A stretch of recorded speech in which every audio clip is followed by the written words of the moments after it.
Hello everyone. How are you guys doing this evening? Good. I'm seeing a few shaking or nodding heads. That's a good sign, most definitely. Uh, about me, my name is Michael Solati. My background is primarily as a front-end developer. I've been doing that kind of for like about 5 years now. And out of that 5 years, I'd say maybe the past 2.5, 3 years have been focused with developing front-end applications with Angular. I did one project in AngularJS. I cried myself to sleep pretty much every night. And then I discovered that, oh, we're doing the Angular 2 betas right now, so let me try that. And that was so much better until I think it was release candidate 5 of Angular 2, where they decided to introduce modules and all my code broke. And I'm like, well, cool.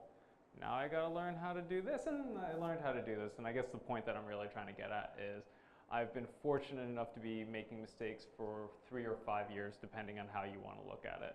So I guess the moral of the story is whatever I do, don't do it, and you'll be much happier in life. Besides the writing of the Angular code, I'm an avid drinker of coffee.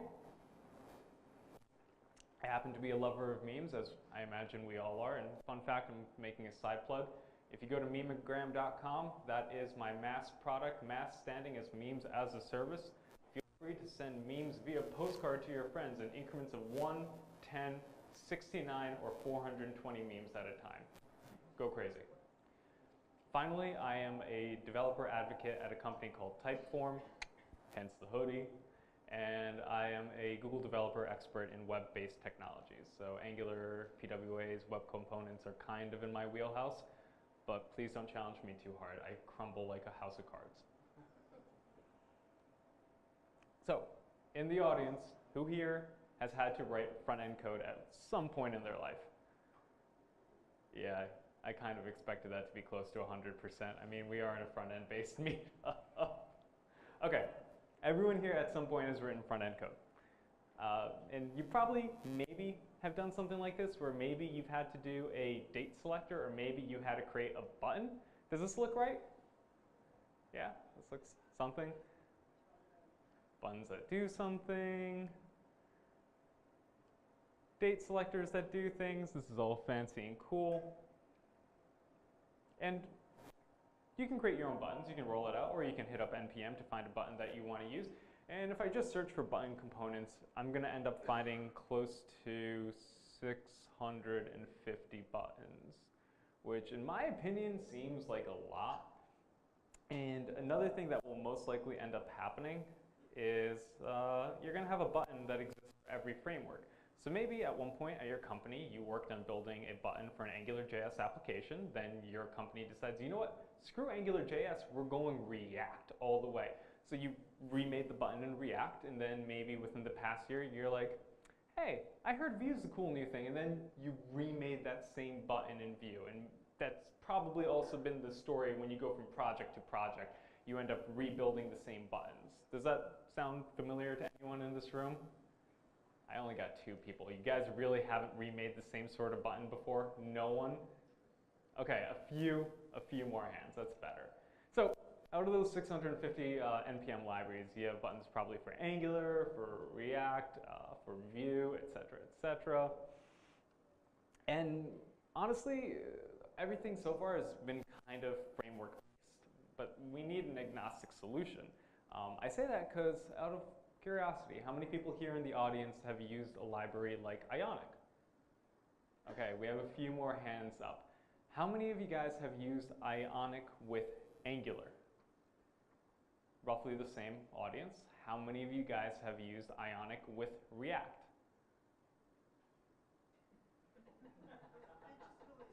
What, do you guys think this is a joke? Still in beta.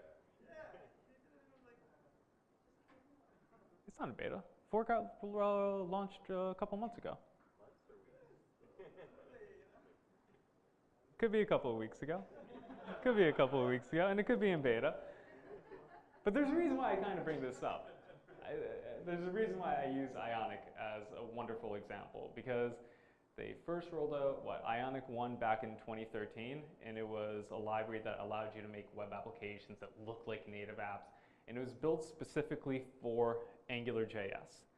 That was probably a really good decision in 2013, but by show of hands, does anyone know what else came out in 2013? Just someone throw up your hand and I'll pick you and you can guess. Anyone? What? Yeah. Yes, React also came out in 2013. Who's using AngularJS right now? 2 people? How many people? I know we're at an Angular meetup. How many people here have used React? Yeah, I think React is probably a better bet than AngularJS. And so this is fine and dandy. What the Ionic team had to do is rewrite Ionic for Angular 2. And that's great, it works on Angular 2, but we still don't have a solution for the React developers or the Vue developers in the world until we got to Ionic 4, where they released a framework-agnostic solution. And I think we can hopefully agree why framework-agnostic solutions are important, but ignoring the Ionic story and how they came about it, what are some solutions that we have right now that are maybe everyday solutions that we use that are framework-agnostic? We have CSS libraries. So for those beautiful buttons that you've had to make time and time again, maybe some of you guys have used Bootstrap in your applications. And if you did end up wanting to use Bootstrap, you'd load in the Bootstrap CSS library, which I have up here in the head of this little application. And then I have to remember all these funky class names, which is fine. And then in the very bottom, I have 3 JavaScript libraries that Bootstrap depends on. Actually, one of them is the Bootstrap JavaScript library, and then one of them is jQuery, because Bootstrap is built on top of jQuery. And then there's this Popper.js, which I'm actually not familiar with why Bootstrap requires Popper.js, but it does require Popper.js. And by show of hands, again, how many people in this audience have used Bootstrap? It's pretty common. How many people feel like they know pretty much all the ins and outs of the classes for the Bootstrap grid? Like if I didn't give you any docs, you could write everything you need to make your grids and your columns like off the top of your head, by show of hands. Okay, not as many people. I will say personally, the Bootstrap grid system is like the only thing I use Bootstrap for, and I feel like I know that inside and out. Now, by show of hands, how many people here off the top of their head can use the Bootstrap card CSS classes and stuff like that? And the Bootstrap buttons. Don't look at the code you see here. The Bootstrap buttons, how many of you guys off the top of your head? A few? Okay, and there's probably more things that Bootstrap provides, like the, I don't remember because I don't use Bootstrap anymore. But the point is, you're loading in a CSS library, you're loading in 3 JavaScript libraries. You have to actually remember all these classes, and chances are you won't actually remember these classes, and you're going to go to W3 schools to get like code snippets with the classes applied so you can figure out what you're doing. And that's a lot of work just for some simple, pretty looking buttons. So, okay, fine. This is a CSS solution. It works. Not necessarily the best, because I feel like there's a lot of things that we have to load in and a lot that we actually have to learn in order to be able to use it. And if you go from Bootstrap to Bulma to Materialize, all of them have a slightly different syntax for the CSS in order to get the same sort of result. So kind of works, but requires a lot of learning. Cool. A different solution that we can have to this kind of agnostic solution to like components that we're going to use every day is doing a little bit of JS magic. Show of hands, how many people have used the Google Maps JavaScript APIs? Okay, so I think a lot of you guys might be a little familiar with this little code snippet here, where I load in my Google Maps library, and then down here I have my initmap function, which will find a div that I listed in the page, grab the based on the ID, and then it'll create a map inside of that div. This looks kind of right. Yeah, seems kind of right, but I will add that I remember the first time I had to do this, and I don't know how many of you guys are paying attention to, sorry, can't do too much highlighting. I don't know how many of you guys are paying attention to this little bit of line of code, the style that I'm applying the height and the width.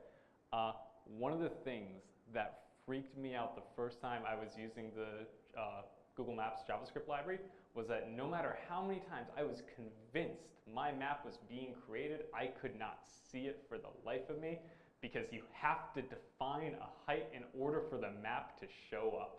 So not only do you need to know the JavaScript syntax in order to be able to display the map, you also have to do additional work for the styling, which kind of brings us back to the same sort of work that we had to do for the CSS solutions. And so maybe this isn't the hardest thing to do, but this is quite a little bit of code just to get a basic map. And quick show of hands, how many of you guys can roll out or just use the JavaScript SDK for Google Maps in a React application or an Angular application? No. Oh, okay, we have one person, and hopefully you'll know where I'm going with this. But the reason why this can end up becoming difficult is a lot of these frameworks and libraries, they do some form of DOM abstraction. They don't want you to directly manipulate the DOM. You shouldn't be like hitting up the document element inside of your classes in order to be able to manipulate them to embed components or embed other bits of JavaScript. And while this may end up working on a client-side application, if you're trying to server-side render these applications, it falls apart almost instantly because, well, there is no access to the window. You can't do this sort of DOM manipulation on the server. All right, so both of these solutions that I've gone over so far, they exist and they're valid, but they're kind of gross. They fall apart in different areas. They require a lot of you as a developer, and it's honestly, in my opinion, it's not worth investing the time when there's better solutions out there. So this is where we're going to come in with what web components. Show of hands, how many people here are familiar and know what web components are? Okay, we're starting to move up in this number. That makes me feel a little bit more better about this. So this is, I think this is pulled off of the Google developers website about web components. Web components are a set of web platform APIs that allow you to create new, custom, reusable, encapsulated HTML tags to use in web pages and web apps. Custom components and widgets build on the web component standard and will work across modern browsers and can be used with any JavaScript library or framework that works with HTML. So web components are a set of libraries and standards that are made available to you via the browser. And what you have are custom elements, HTML templates, the shadow DOM, and HTML imports was included in the original spec. That is dead. So kind of crossed out. No, it has existed, but it's not something we're going to pursue anymore. And honestly, for tonight's talk, the only thing we're really concerned with is custom elements. So maybe you're not sure if you've used web components before or just a framework. Frameworks are things like Angular, React, and Vue, where they're kind of these libraries in order to help you build large-scale applications that effectively only work with themselves. You're not necessarily going to embed an Angular application or an Angular component inside of a React application or a Vue component inside of an Angular application. While with a little bit of like JS hackery, you could get that together, it's probably not going to happen. Web components or custom elements and, are things that you can build on your own, or you can build them with libraries like Polymer or Stencil. And these allow you to build components and elements that you can use in any application. Yep, you can use Polymer the entire way through to build a web application. In fact, there are libraries that allow you to do routing with Polymer or like data storage with Polymer. But you can also just use your Polymer code and components inside of an Angular application, a React application, a Vue application. It's completely agnostic because these elements and components end up becoming registered to the DOM. So they're treated like native elements, like your divs, your iframes, your p tags. So how do you create a custom element? This is a very base sample custom element class that I'm calling Hello World, and this extends HTML element. And the HTML element class is provided to you via the browser.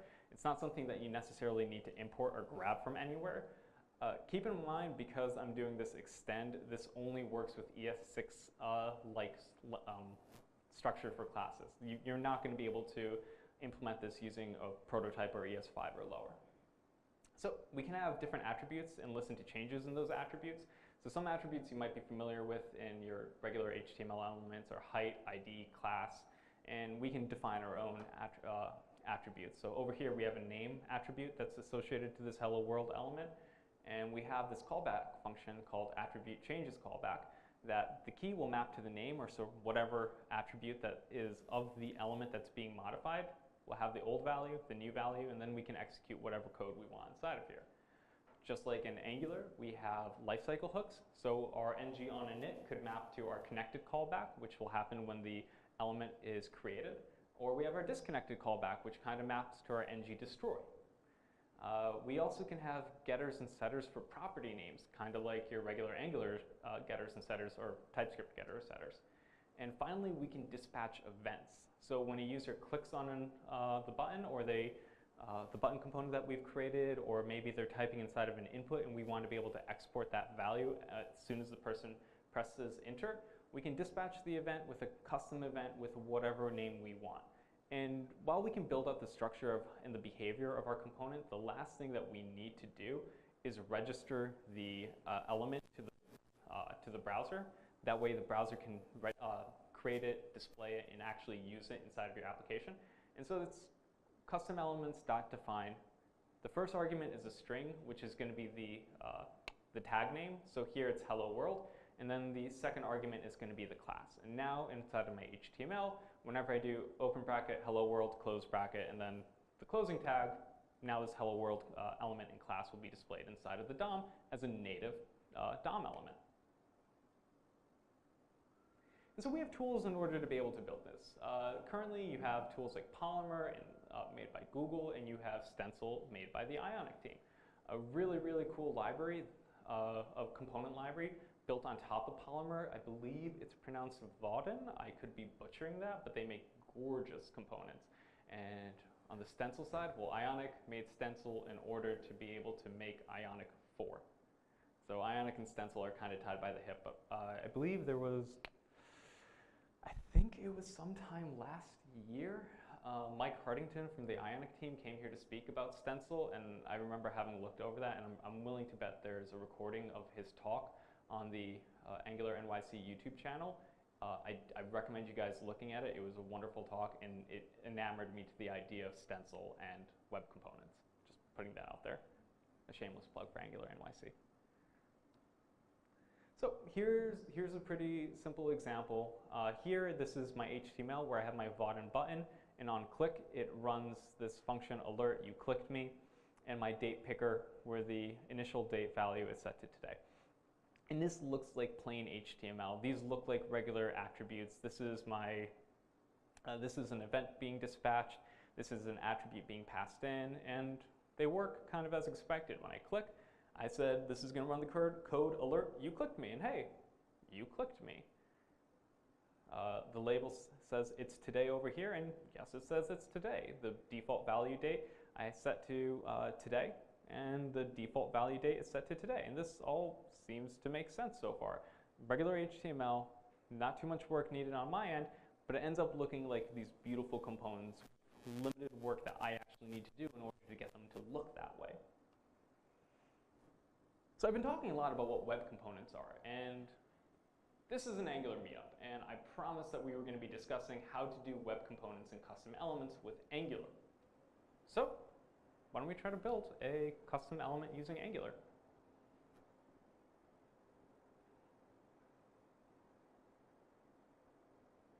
All right.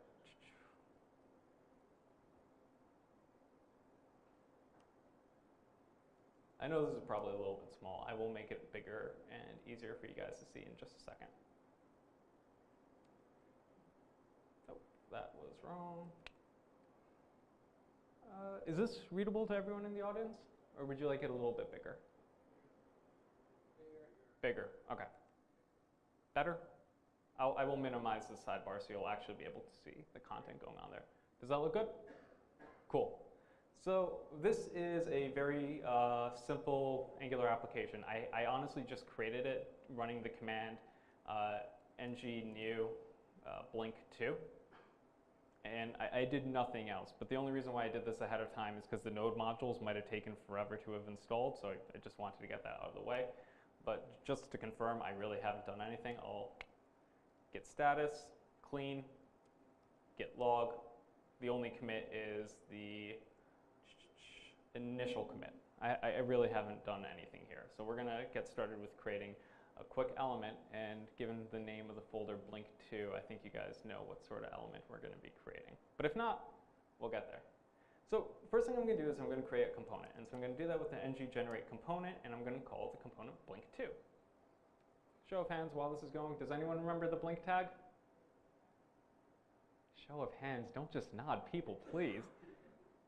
Okay, show of hands, how many people here hate the blink tag? You're wrong, and you should feel bad for hating it. It was the best part of the 90s. There we go. Okay, so we created our blink2 tag, and I just realized probably want to show how this is going to work.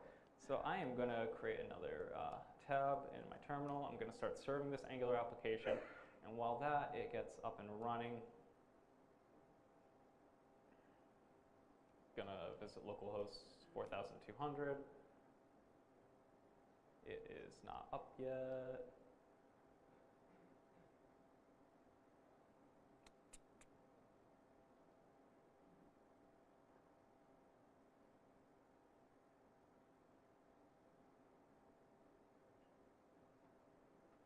Okay, so now I refresh. We should have some content here. Cool, let's make this bigger so you guys can actually be able to see what's going on. And the first thing we can do is we just have a bunch of HTML here that we really don't care about, so I'm going to remove that. This should refresh, and we should have an empty HTML page. All right, that looks good. So we have our blink component. I'm going to take a look at it. The selector is app blink2. I'm just going to remove the app part and leave it as a simple blink2. And I know it's throwing a silly error. I'm not too worried about that. And let's create our tag inside of our app component HTML. And when we view it, all we get to see is blink2 works. Awesome. But the way that the regular blink tag did was the blink tag was a wrapper to whatever content you put inside of it, and it would flash the text of whatever was appearing inside of the window. So we're going to do a little bit of CSS in order to get that blink effect. And so here on the host element, which is just going to be the component itself, I'm going to have an animation. It's a 1-second blinker. The blinker is a keyframes where the opacity is coming in and out. Save that. And now if I go back to the blink2 tag works, still blink2 works, but that's okay. We just got to do one more small thing to this component in order to get the desired result. So here, because we're going to want to be able to just render out whatever content the user passes in, we're going to use ng-content. And finally, we can do right inside of our blink2 tag, hello AngularNYC. And so now we have our hello AngularNYC blinking. And this works great because this is our typical Angular component, and it's working as expected. Problem is, so far we're kind of locked in and encapsulated into the Angular ecosystem. If I was to go into, let's say, if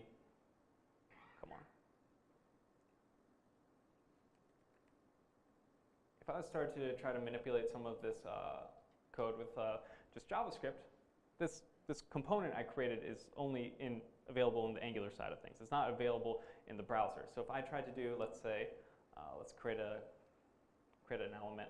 We'll just call it blink equals document create element. And the selector for this was supposed to be blink2. I get undefined. This component doesn't exist. And just to show you that it would say something instead of just undefined, let me do a div tag, which I think we can all agree exists. Oh, got to reassign. So if it did exist as a native DOM element, I would actually see the tag elements. But because it doesn't exist, I get undefined. So this doesn't work too well for us. Let's quickly convert this application and this module and components into some Angular elements. That way we can use them as native DOM elements. So I am going to kill the server for now, and I am just going to use some Angular schematics. And I'm going to do ng add apt Angular elements. And so this is going to install 2 JavaScript libraries as well as do a little bit of configuration for me. One of them is going to be the Angular Elements library. Another one is this register elements, which is a dependency of that, which I'll go into the package.json after this installs so you can guys see what that looks like. Document register element, it's a polyfill. Cool. Still installing. Once that's done, I will need to serve the application again. Cool. So let's hit our package.json again, and you can see the only things installed, Angular elements as well as document register element. And that's going to allow us to now take this Angular component and turn it into a custom element that we can use in the browser. So this is going to build for a little bit, and let's start to write a little bit of code to convert our current component into a custom element. So I'm going to enter the app module. I am going to just change what I'm importing. And the new classes I'm bringing in is the injector. The injector is used for creating elements by Angular, and then the create custom element, which will take our component and convert it into a custom element. Then another thing we're going to have to change is while we have our declaration for a blink2 component, which normally works, we're going to have to introduce our entry components inside of this module. And what this is effectively going to do is it's telling Angular that this component might be created outside of the scope of the Angular application. So let's insert our blink2 component inside of our entry component. And finally, the last thing we're going to have to do is we're going to just do a little bit initialization of code inside of our app module, where in our constructor we're passing in our injector, and the ngDoBootstrap is triggered when the module is bootstrapped in. And all we're going to do is take our custom elements, we're going to define. And so we have 2 things going on. First one is a string, which is going to be the selector that we can use in the browser in order to create the element. And then the next one is this create custom element, which is going to take our Angular component and turn it into a custom element that the browser can understand. So I will save that. Application will start to compile again. Cool. And on refresh, this AngularNYC is still loading, which seems right to everyone here, right? It should. I haven't done too many drastic changes. But this exists inside of our app component. And our app component is kind of the entry point to our Angular application. So let me take that code out, save it, and it should go empty.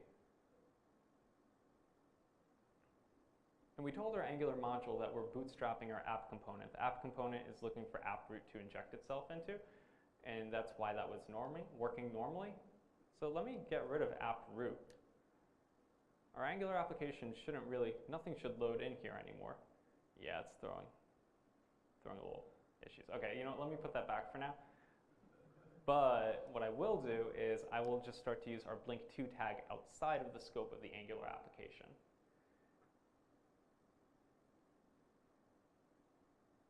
And that was not working correctly. Give me 1 second so I can figure out what I broke.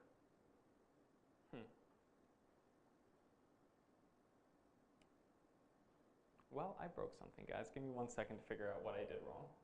So the few small tweaks I had to make is before I was including the app routing module and the app component as my bootstrap, I just ended up yanking those 2 out and saving that.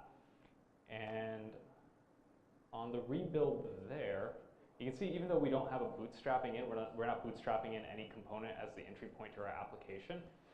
Inside of our index.html, we're just directly calling the blink2 tag. And blink2 seems to work just fine. Now, before I mentioned, if this component was registered into the DOM, it should be recognized inside the console. So I'll do document.createElement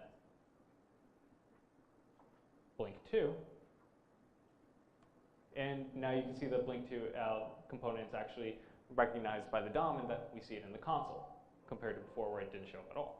So what we're going to do is we're going to take our blink2 tag, we're going to create a little variable in our console, we're going to create another variable, we'll call it T for text, and this is going to be a text node. Text content. Hello again. AngularNYC.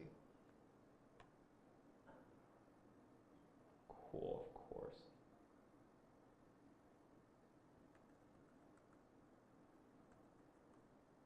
Document create text node. He's already been defined. Of course it has. P. There we go. That didn't throw an error. And so I can append my P component inside of my blink tag. Blink tag, append child, P. And final thing we're going to do is inside of the body page, we're going to append a child, window body, no, document body, dot append child. We'll use that blink component we have, and now we have the second component created from the DOM. It's an Angular component, but I'm able to use and manipulate it from the DOM because it's also a custom element recognized by the browser. What's really important and really, hopefully, something you guys can appreciate is thus far the entire presentation has been elements inside of elements inside of elements. I don't know how well you guys can see what's going on up here, probably not in the browser, but if you could see this, I'm clicking on the Vue DevTools, and it's going to tell you that Vue.js is detected on this page, and that's interesting. Why is Vue.js detected on this page? Well, if I enter the console, hit up the Vue DevTools, I can see that I'm currently inside of a Vue application. This is the Hello World component. I have this handle, Michael Solati, which is over here, which you guys might have difficulty seeing. There we go, for my Twitter handle and this hashtag Angular Elements. And if I just go into here, change that to AngularNYC, you'll see it reflected almost immediately inside of my slides. And I say that there's more things going on in here because if I also take a look at this beautiful plugin, Web Appalizer, you'll see that it's detecting Angular 7.2.15. And where is that existing? If I go into my elements, you can see that this NGE slide, etc., all of them are using NG in some form or some syntax because the entire slide deck was built using Angular elements. And it's not just the Angular elements inside of a Vue application. For example, we earlier saw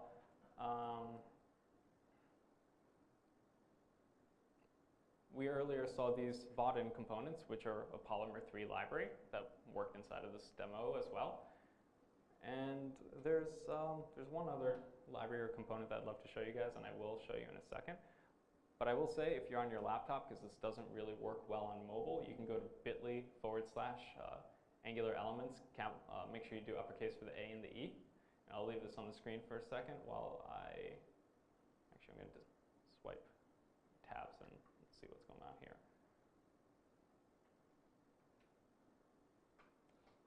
Jeez, what have I broken there? All right. Anyway. Over here on the Angular element side of things, back in the slideshow,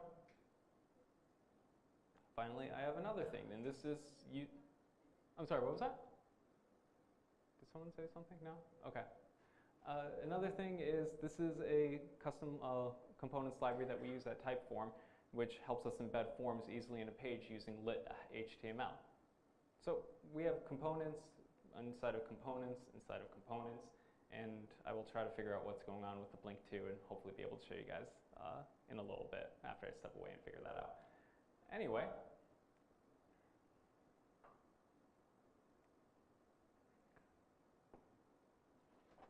Do you guys have any questions?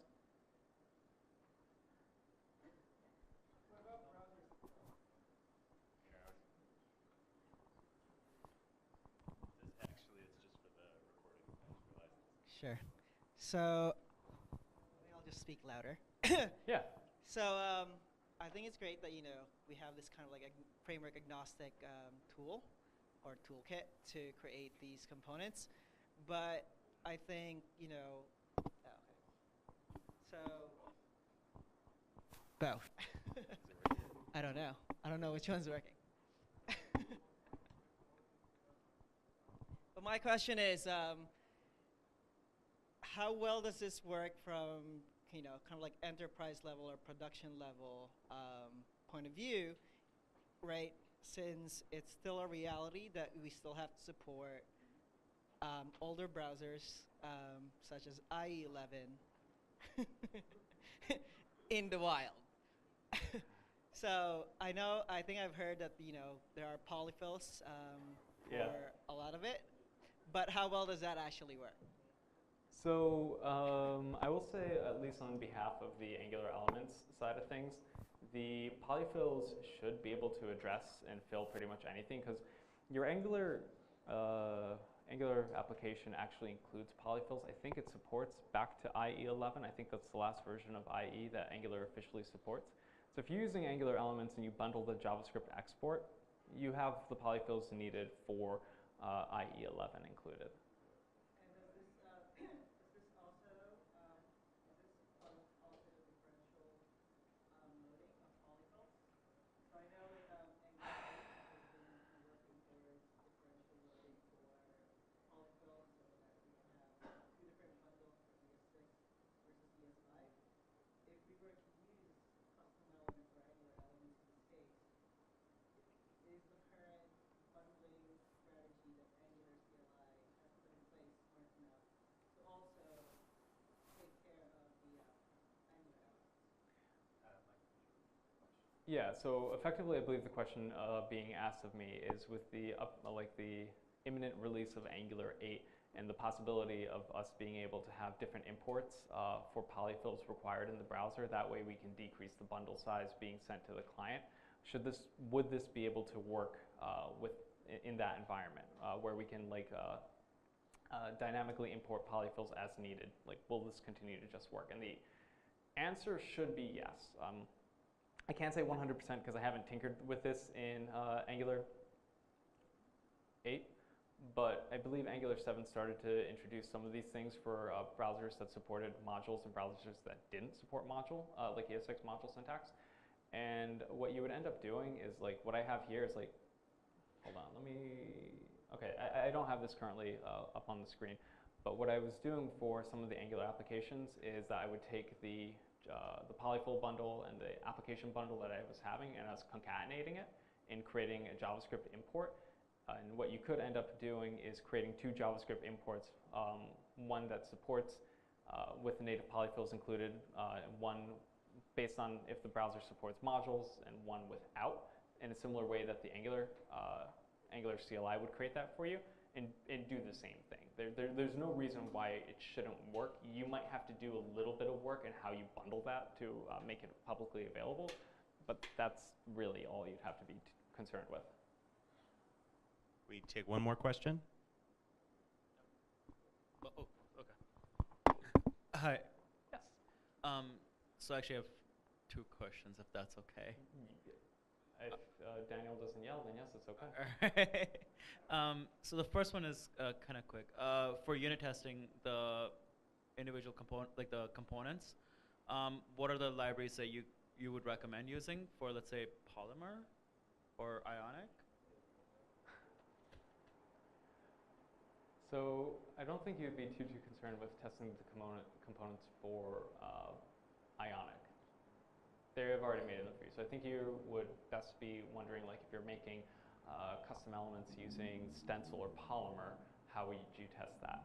I don't have a solid answer to that because testing logic is easy using things like Mocha or Karma or whatever. For testing the actual UI aspect of it, I think you'd probably still want to continue to use those sorts of libraries. And I can't say 100%, but I believe the Polymer CLI as well as the Stencil one provides some tooling. I could be mistaken, and that's something I would have to actually check their documentation to know for sure. Okay, thank you. And then the second one was, so I know, again, this is the Angular one, but in the case I wanted to build using Polymer, does Polymer currently support React as well? Yes. Okay. There's a library if you don't want to go head deep into Polymer called, I believe it's Lit Elements.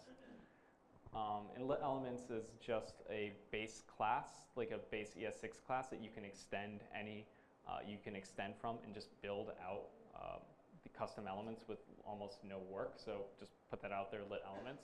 It is super easy to use, and we use it for our Typeform elements library, which works better in React applications than like libraries built specifically for React. I have one quick question. So just an estimate, how big would that final Blink 2 element be? On the Angular side of things, currently it would probably be a little too big. I'd have to actually do the build to check it, and I would say starting with Angular 8 or Angular 9, that would be less of an issue when the renderer moves to Ivy, and you'll have the renderer will become significantly smaller. So currently, maybe not the best solution, but it's definitely something to start to look into, especially if you're already building Angular applications and Angular component libraries. It's an easy, minimal step. And then as the Angular tooling gets better, which you'll probably see within the next month, I can't say, I don't work at the Angular team, the Ivy should significantly impact the size of these exports for custom element libraries with Angular. Cool. Thank you, Michael. Thank you, guys.